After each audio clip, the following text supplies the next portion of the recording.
We'd already won the series, so it was it didn't really matter this race. But it was nice. It was always nice to win. Come and see. Shall I move the seat next to us so maybe you can get you on camera as well? If you want, it's not. Yeah. Yeah, I can try to get you guys. Yeah. Together on this. Yeah, that'd be quite cool actually. That's quite cool. Just Okay. like to discuss the beginning. Okay. So who was the chief officer? Can you remember? Was it King Groom? Do you know, I cannot remember now, but I still have the The lithograph lithograph. on the bedroom wall, Yeah. and more or less all of the signatures are quite faded now, Yeah. apart from yours, which is still really legible. You must have used a decent pen. No, that's fine. Decent pen or good handwriting. Yeah, 17/11/84 was when you signed it. You dated it. It was never seen in it. Yeah. Oh, yeah. The end, one and a half, yeah. So you were with Captain Mark for the first ever voyage. My first voyage on a tall ship. When was that? That was in November of 1984. Yeah. Was you watch leader straight away, or did you have to work up? No, I went on as voyage crew. Okay. So like a trainee. Just as a trainee. Because you used to come as a trainee, and if you did really well, you were recommended to be a watch leader, or you could be asked back as a cook's assistant or bosun's mate. Yeah. And there were those three things. Yeah. But the people who were watch leaders were really good, because they had to be in charge of 13 different boys or girls. Wow. Yeah. And to remember initially just 13 names. Yeah, the terrible names. Because years later I went and did a voyage on the Royalist. Yeah. And I'd been captain in the schooner, and I was made a watch leader. And I couldn't find one of my watch. And I didn't want to admit I'd lost him. And in fact the person had never joined. All right. But I made me realise how difficult it must have been Yeah. for the watch leaders early on. Yeah. Because we used to have one chief officer, King Groom, and he could learn, before the voyage started, he'd do all the lists. Yeah. So he already knew all the surnames. Wow. And he used to suddenly say, Mr. So-and-so, can you put a bit more effort into it? And they would suddenly think, Christ, he knows my name. Yeah. He was very good. That's really I was never that good. I'm more of a face recognition person. Yeah, but what I didn't realise, what he did do, he laboriously wrote out all the lists himself. Yeah. So already he knew, because there were 39 trainees, so that's a lot. But he knew all the names before they started. So he only had to put, we used to do surnames in those days. Yeah. And he could put, he was incredibly good at it. Yeah, that's a lot of responsibilities the people to look after. Yeah. It was because we had permanent crew of 5. Yeah. But that included the cook and the engineer. So they weren't available. So there's only 3 who were actually going to help you sail it. Who was I had the chief officer and the bosun. Yeah. And so you were very reliant on those 2. Now we did get volunteer watch officers. Yeah. Some of them were good. Can you just remind me? And you went back as a watch officer, did you? I'm a watch leader. You're a watch leader on Pelican now. Yeah, but yeah. So, I never went back to that. That was my only voyage on Winston Churchill. Oh, you're doing Pelican. But I'm on Pelican now. But yeah, I mean the first the system's voyage probably a bit different in Pelican. Yeah. Because we had this double thing, which was a bit historic, but it didn't. It actually worked quite well because the watch officers used to look after the ship in port, which gave the permanent crew a break. Yeah. But when I was after I left the schooners, I went to Lord Nelson, and there we had more permanent crew, but we didn't have watch officers, volunteer watch officers. So it's a different organisation. Yeah. But which one of you sailed in? It's Pelican, did you? No, I haven't sailed in Pelican. I have a picture of you in Pelican. I just stayed on the Pelican. I see. As overnight. Yeah, but I sailed on a yacht. It's a little, very 9-person yacht. I sailed on the Emerald Star. I don't know if you know it. Probably not. It's very smart. It goes from. Did you do the race? Yeah, parts of it. Part of it. Because I had to film parts of it, then I got sent to a caravan site to edit a video with that, which later on found out that was supposed to be shown to the Chinese ambassador, which I had no idea at the time. And I don't think I'm that skilled enough to do that at the time, but you know, Wing just said, "Oh, just do it, you'll be fine," and just made me do it. I think it went alright though. Yeah, just a quick question for you, Nick. Yeah. How do you feel that? How do you feel the voyage, your first voyage, affected you in a short term? In the short term, I mean, it was just a wonderful experience. Sort of like the actual sailing, which I'd done sailing before. I was in the Sea Oh, Skates. you have? Okay. I was in the Sea Skates as a youngster. All my friends had sailing dinghies, so we used to go out sailing.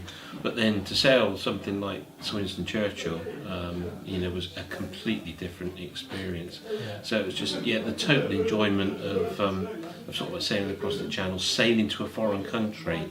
You know, sort of like a lot of the sailing I'd done had just been along sort of like the local coastline, so then to sail to France, you know, just completely different. Yeah. And how do you think that affected your, you know, either career path or your life path in the long term? How do you think that affected? In the long term, I mean, the career that I had then, I was just over 20 then, and the career that I had then, I've still actually got now, so it hasn't affected my career at all. In as a career choice, but I think the long-term effects are learning things like communication, teamwork, confidence building. If you think, I mean, Winston Churchill is a big ship, and you know, to sail it to France, no one as an individual, that's cool. no one as an individual could have done that.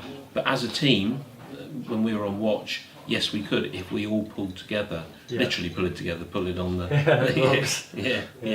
Because you were saying we went from Portsmouth to Portsmouth to Brest. That's a long way. It is. It's not just a short hop across to. No. If you look at it on the chart. It's not just across to Cherbourg. It's actually quite a long way down. It's a couple of 3 days or 2.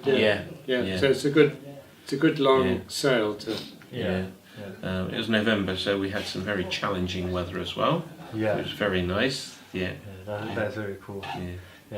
Well, Mark, obviously you were the captain at the time. Yes, I was. Yes. So for you, how do you feel it affected the people you were training, or the youngsters that was on the boat at the time? Well, I sort of what really made me think was I had got a letter from a lad who'd been in. He said he'd been in. I don't know which watch he said he was in. Full watch, I think he was. And anyhow, he said that he'd been in the winning tug of war team. Okay. And it was the greatest thing he'd done in his life. And I had to think, who was this lad? And it made me realise it was the people in the middle, not the people who were going to be watch leaders, who are high flyers. They'll go hang gliding. They'll do all sorts of other things. Not the people who cause you trouble. But it's just the people who are doing something slightly outside their normal comfort zone, and they were the ones who I think got the most out of the voyages. The ones who perhaps didn't notice because they were good team players, didn't stand out, but they were just doing something they wouldn't, slightly more adventurous than they would normally do in their life. And they were the ones who I think, because I remember I went to buy a car in Weymouth, and I hadn't gone and said I was going to buy a car. And I mentioned I was in the schooner. And the car salesman could produce from his top drawer a picture of him when he'd been on the schooner. And he hadn't known I was coming, so it wasn't that it was a put-up job. But he's still, this trip in the schooners was the thing he remembered all his life. And we were quite lucky because they used to do the Myco Trust, there still is, and it funded quite a few people from Weymouth. In a higher proportion of young people who've been in the schooners or now Pelican than from other areas, because Weymouth's not a very big place, but quite a lot have been in the schooners. But what was better when we started, we used to get people from 3 different sources. There used to be apprentices, and then there were people sent by their firms, and then there were people who were funded by local committees. And we got a very good mix. In latter years, they charged different rates. So Yeah. the result was you either got rich kids or Yeah. you didn't get the mix. Yeah. And it was the mix which made it. But it doesn't matter what background, everyone will experience a brand new perspective on life. No, but I think you get more out of it if you have people from different backgrounds. Yeah. And we certainly how it was set up initially, particularly when we used to have firms who would sponsor people. Yeah. And they'd said, we had one chap who thought he was coming on a sales course. And he turned up in a pinstripe suit. And they had to lend him some clothes. Yeah. Yeah. But the firm had got it wrong. Yeah. I wasn't aware. I was on a yacht, obviously. It wasn't Yeah. a tour Yeah. ship, but even then, I wasn't aware how difficult it was. It seems like a nice little cruise, but when it gets into the rough end, it really does get quite rough. Yeah. I think the other thing was, which was good about the schooners, was you could go aloft, and that gave you an instant challenge, which you Yeah. didn't normally have. Yeah. And you didn't. And for people who were not very academic, they could feel they'd achieved something Yeah. by overcoming their fear Yeah. of going along. I never liked heights very much, Yeah. Yeah. and they overcame that. But it wasn't like a square rigger all the time. So you didn't have to go aloft that amount. Yeah. But it did mean there was this opportunity, and I think that just made it, just having the yards. Yeah. Yeah. Yeah. Because then you feel you achieved something soon. Yeah, definitely. I remember we were on our way to Brest, and there was a force 7 gusting up to a force 8. We needed to hand the topsail, so they asked for volunteers, and sort of like my hand went straight up. Really? My watch leader, Charlie Chan, said to me, you know, "Oh, you volunteer quickly," and I said, "Well, yeah, I came on here for the experience, so that's what I'm going to do." But yeah, that is something that has stayed with me. That Yeah. you know, if you apply yourself to it, Yeah. you can cope with these things. Yeah. Yeah. And I'm a watch leader on Pelican now, and one of the things I enjoy now is passing all these things on to Yeah. younger people. And I've seen people come on Pelican who have conquered their fears and realised the importance of teamwork and what they can achieve. And I've seen individuals who it's sort of like really had a beneficial effect Yeah. on them. Yeah. I think I might have a fear of height as well, so I might have to climb the loft. Well, it's very interesting. We had an adult cruise. What we used to do in the early days, the last 2 voyages would be taking the ship round to London. So they would be adult voyages, just a week trip round. Yeah. And we had a very famous mountaineer, and he came on board and he hated it Yeah. because it was moving. Yeah. His whole thing had been on a steady thing, Mm. and he couldn't cope with it Yeah. because he was used to be making himself firm and the movement. Yeah. I never like being on a foot rope when somebody else moves with you. No. It's all right Yeah. on your own, but when somebody gets Yeah. Yeah. Because it puts you out of your pace. yeah. Yeah. I can't imagine what that's like actually, for him to know firm is safe. Sorry about the honeymoon. I'm trying to move it all. Yeah. Sorry. Alright. It's cool. For him to realise that movement is danger and stability is Yeah. safe, Yeah. to feel that movement is quite Yeah. different. Yeah. Yeah. When you're on the foot rope out on the yard arm, so you can be stood there and somebody, if they suddenly step onto the foot rope, so Yeah. 10, 12 stone, you suddenly come upwards, you've got to be ready for it. Yeah. So we have a sort of like quite a strict code there. So as you're stepping on, you say stepping on to everybody who's Yeah. further out on the foot rope on the yard, so they know to expect the sudden movement. Yeah. Yeah. I- Again, communication. If you didn't give that communication to somebody, it could have sort of like result in a nasty accident. Yeah. But because the communication's there, then it's a good result. And when you do something challenging like that, it's good to put your head down and just do what you're supposed to do. There's something interesting I heard on the Bessie Island. I was on the ship taking some photographs. Oh yeah. And what I heard one of the person training said is, it's better to just put your head down and climb instead of putting your clip on every step or every other step, because that way it's actually more dangerous that you're fiddling about with it more. Yeah. Yeah. What do you feel? Do you feel that's a good advice? from my recollection on the schooners, You didn't. You only clipped on when you got up. you only clipped on. So Yes, it's two hands holding on. Yeah, when you Yeah. climbed up the rigging, you didn't clip on. But yeah, when you went out onto the yard arm, you clipped on. But now on Pelican, the ship I go on, yeah, as you go up the shrouds, then you clip on all the way. And yeah, it's sort of like a little bit fiddly, but I think that's a good thing.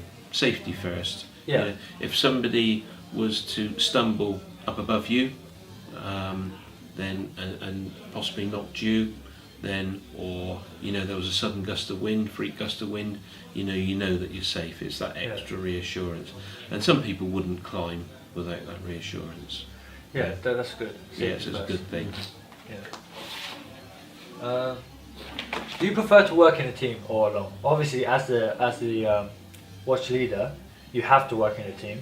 Yeah. It's essential. But just our preference on a personal level. It all depends upon the actual situation. But if I am on a tall ship, I definitely prefer to work as a team. Yeah. There's a lot of sort of like factors that could go wrong. Whereas if you're sort of like working in a team and you're all working together, then it covers everything that you need to. So yeah, teamwork is key. Yeah. The headsails were such they didn't have any winches, and you had tackles on the schooners. And when it got windy, they were really quite dangerous. These blocks would fly around, but you had to work as a team physically. There were actually two winches for the jib topsail, and those were left-handed. Yeah. And I think they're the only left-handed winches I've ever come in my life. Yeah. So that must have caused confusion to people who left the schooners and went elsewhere. Yeah. Because every other winch I think I've come across has been right-handed. Yeah. But Where do you feel the most pressure, Nick, when you're on the voyage? Where do you feel the most that you have to really pay attention to it? I don't know really. I think it's sort of like certain aspects of all of it, whether you're on the helm or setting the sails or handling the sails, but not pressure as such. It's just sort of like satisfaction really. Okay. one of the areas which is dangerous, in that you have, when people are going aloft, they'll initially hold on for dear life. Most accidents have happened when people have become watch leaders or more senior, and they're less careful. But the other area which actually is very dangerous is the bowsprit. Because you can suddenly, if you get caught with a wave, you just get lifted and you can't stop it. Yeah. But potentially, I think the bowsprit can be quite dangerous area. Yeah. Particularly when you're handling sails. In fact, we used to find it's better to turn downwind if the sea's at all bad for people going out on the bowsprit. Yeah. Nick, what did you first wish to achieve, to accomplish? What did you want to accomplish when you first started sailing? On Science and Churchill years ago. Yes. I didn't really have any preconceived ideas, but I think one of the desires was to go up aloft, to climb. How were you funded, Nick? Did you? I was funded from the Sail Training Association. Yes, through one of the local committee. Through Colin Steele. Colin Steele, yeah.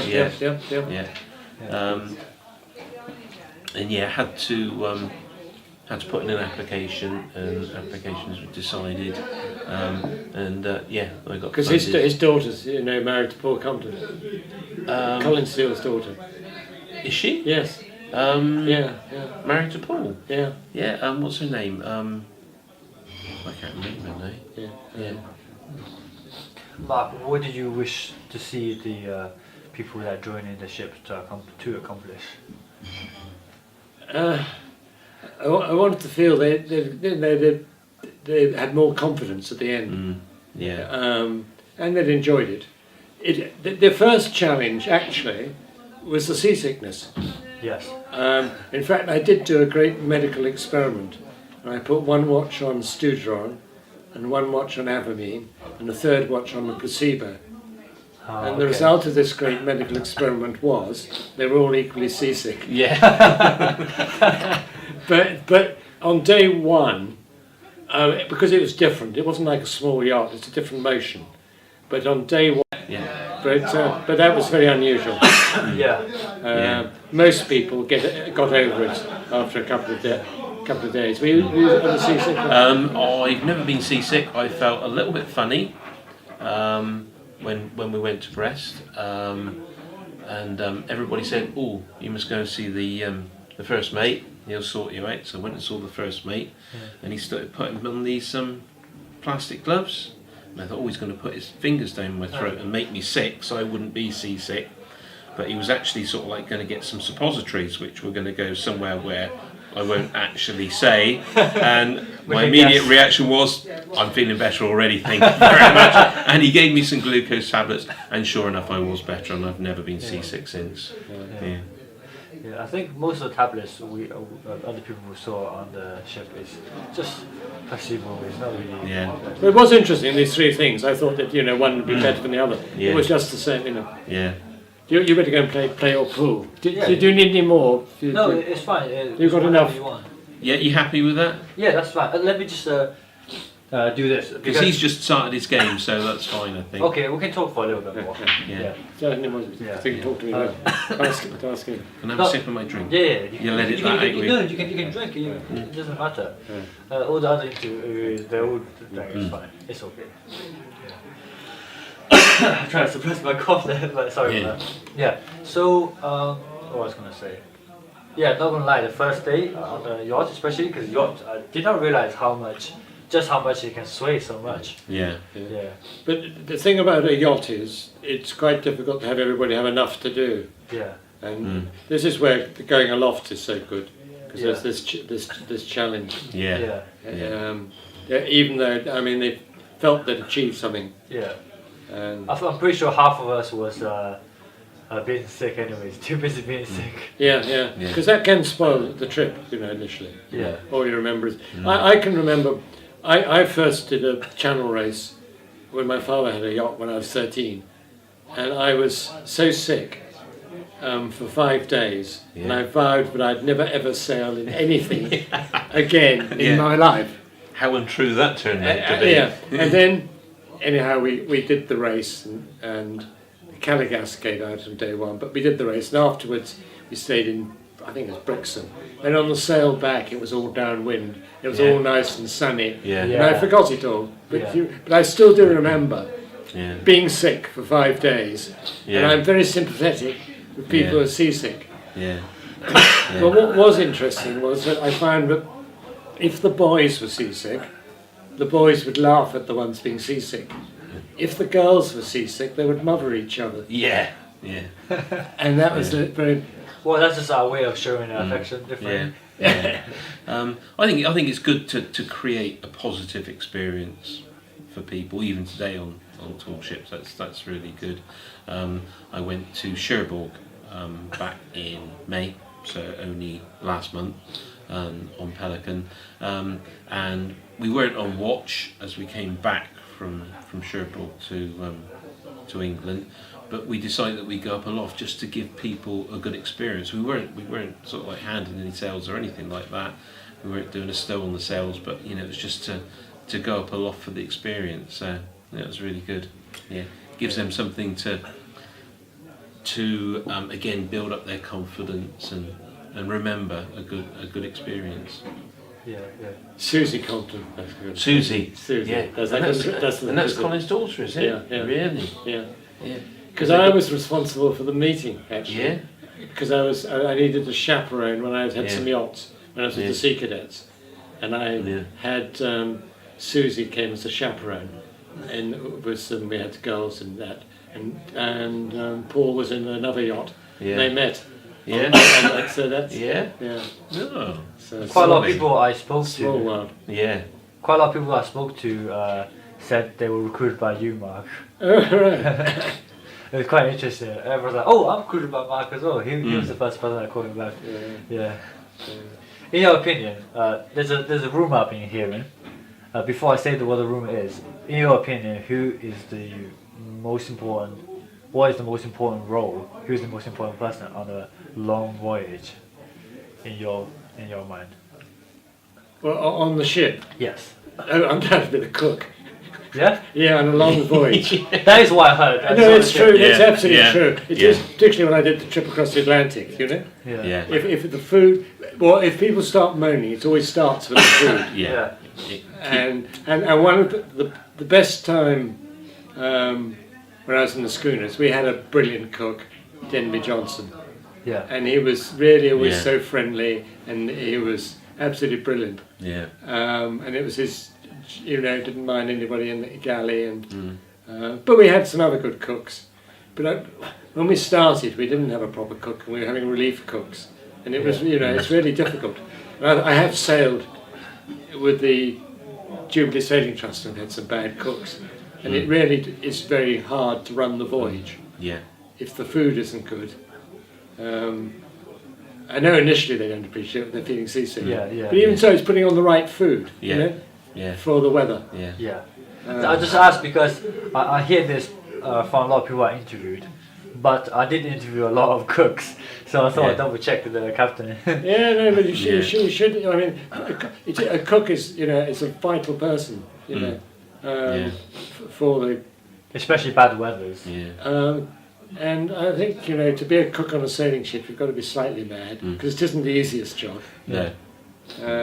Everything moving around, and Yeah, I'm hoping to apply, and hopefully I can try to be the cook assistant Yeah. next summer.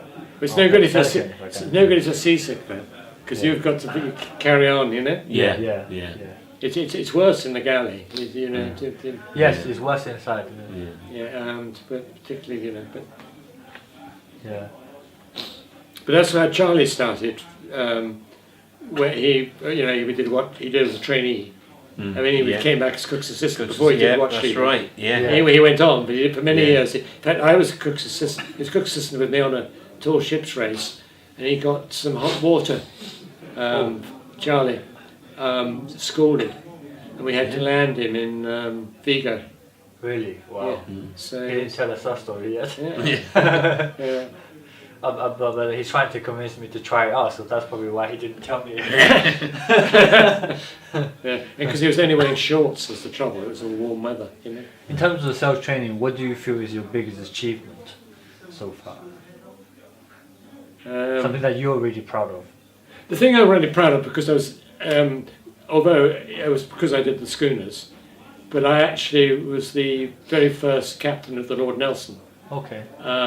But it was through my experience from the schooners. But this was a ship which was built for the taking the disabled to sea. But all the routines which they've got in Lord Nelson today all came from the schooners. So and so the whole, and so I was very, that was an achievement, because it was a great difficulty we had getting the first yard went broke, and then the second one went on strike. So we had quite a problem ever getting the ship to sea. Yeah. But so that was an achievement. Yeah. Sorry, I'm just gonna grab a cough drop. It's kind of Yeah. annoying me. Shut up, put it on. Yeah. Yeah. Because in Farmers, I realized my hostel was really close to the beach, so I decided to go jump in. Oh, I Didn't see. realize how cold it was. Oh yeah, Yeah. it's particularly cold down there because you're further west. Yeah. You It was don't- crazy cold. You The know, thing is, it was so sunny. I just and thought, yeah, it's still quite early in the year. The water's still cold. Isn't it? It is cold. Yeah. It's always cold in England. Yeah.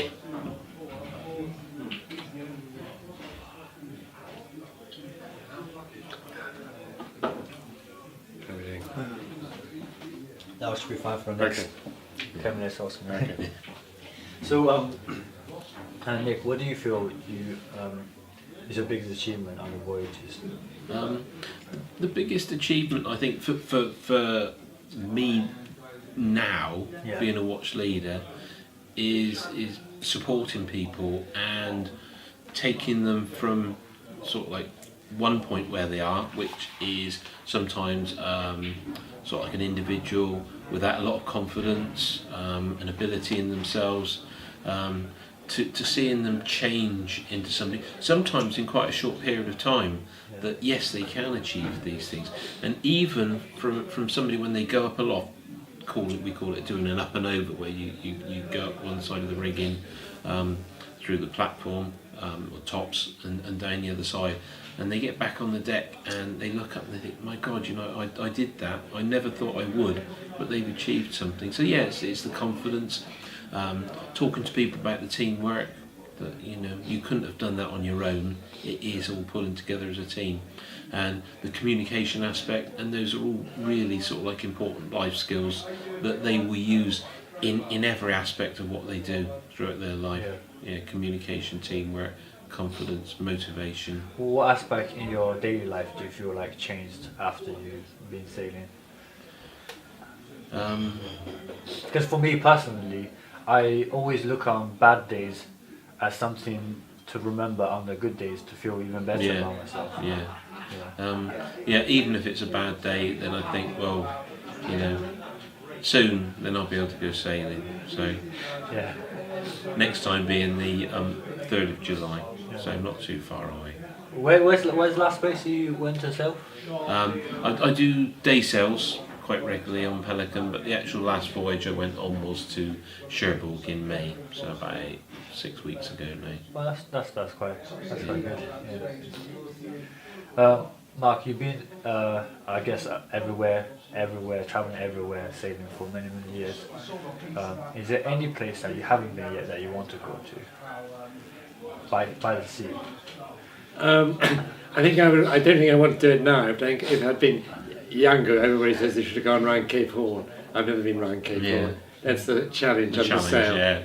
It's quite a difficult one. Well, funny enough, I was going to do it in a yacht, an adventure, but I then got put on a different leg, so I didn't. I was quite frightened about it, but I in the end did the leg back from Rio to England instead, but I didn't do the leg round the Horn. So that's the challenge. I think everybody would have liked to do it. There are opportunities to do it.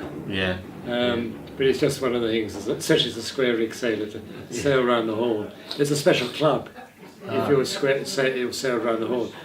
Cape Horners, and they have a club. So that's the thing I'd like to have done. Oh yeah. Maybe you'll be able to do that. Maybe. You can call yourself a real Cape Horner. But what it made me realise was that actually we're not sailing like they were in the old days, because I was in Tenacious and the engine broke down and we had no engines. And for the very first time I found myself in a proper sailing having to think about the mud banks and everything, whereas before I'd always got the engine to fall back on, and not having that, it made me realise what good seamen they must have been in the old days. And also now we know where we are. With the GPS. Whereas before you only had, you were using a sextant and things. It's easier than it was. But it's still a challenge. But the weather hasn't changed. But we were talking about the navigational aspects. But you haven't. But there is a big difference. You do know where you are. Whereas before you had areas of probability. But I found navigating with a sextant was quite, because when we came back, I navigated this yacht back from Rio, and actually seeing the lizard light, and I'd been using my sextant to find it, was quite satisfying. Where's the favourite place that you've sailed to, or at least most memorable one?